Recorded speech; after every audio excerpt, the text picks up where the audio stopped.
മകളെ, ജെറുസലേം വചന കൂടാരത്തിൽ നിന്നും 3 മിനിറ്റ് പ്രാർത്ഥനയ്ക്കായി ഉയർപ്പ് തിരുനാളിന് ശേഷം ഇതാ വീണ്ടും ഒരുമിച്ച് ചേർന്നിരിക്കുകയാണ്.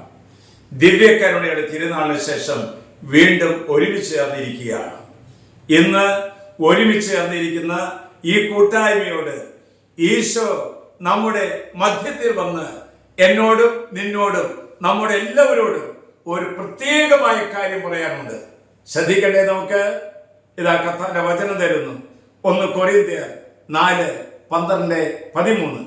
സ്വന്തം കൈകൾ കൊണ്ട് ഞങ്ങൾ അധ്വാനിക്കുന്നു, നിന്ദിക്കപ്പെടുമ്പോൾ ഞങ്ങൾ അനുഗ്രഹിക്കുന്നു, പീഡിപ്പിക്കപ്പെടുമ്പോൾ അടിപതറാതെ നിൽക്കുന്നു, ദൂഷണം പറയുന്നവരോട് നല്ല വാക്ക് പറയുന്നു. ഓ, എന്തൊരു വചനമാണിതല്ലേ! കടഞ്ഞെടുത്ത വചനം എന്ന് വേണമെങ്കിൽ ഇതിനെ പേര് വിളിക്കാം.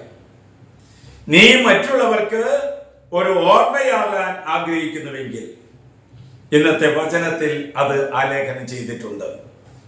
അധ്വാനിക്കുക, അനുഗ്രഹിക്കുക, അടിപതറാതെ നിൽക്കുക, നല്ല വാക്ക് പറയുക.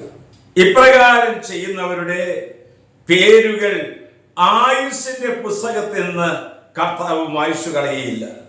നമ്മുടെ വാക്കും നമ്മുടെ പ്രവർത്തികളും ഒരു ഓർമ്മയാകണ്ടേ?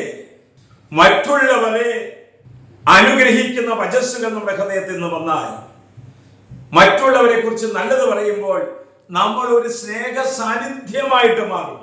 ഒരു പുഞ്ചിരി, ഒരു കൊച്ചു സംസാരം, ഒന്ന് ശ്രദ്ധിച്ചാൽ, ഒന്ന് കേട്ടാൽ, ഒരു സൗഹൃദം നിറഞ്ഞ സ്നേഹം നിറഞ്ഞ ഒരു നോട്ടം, അത് മതി മനസ്സ് നിറഞ്ഞ് സഹായിക്കാൻ. ഇതൊക്കെ നിസ്സാരമാണെന്ന് തോന്നുന്നുണ്ടായിരിക്കുക.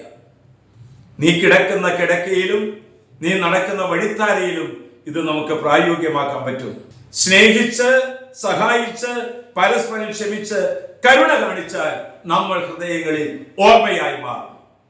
നമ്മുടെ കർത്താവ് ഈശോ മിശിഹായുടെ കൃപയും പിതാവായ ദൈവത്തിന്റെ സ്നേഹവും പരിശുദ്ധാത്മന്റെ സഹവാസവും നാം എല്ലാവരോടും ഈ കൂട്ടായ്മയോട് കൂടി ഉണ്ടാകട്ടെ, ഇപ്പോഴും എപ്പോഴും എന്നേക്കും. ആമേൻ.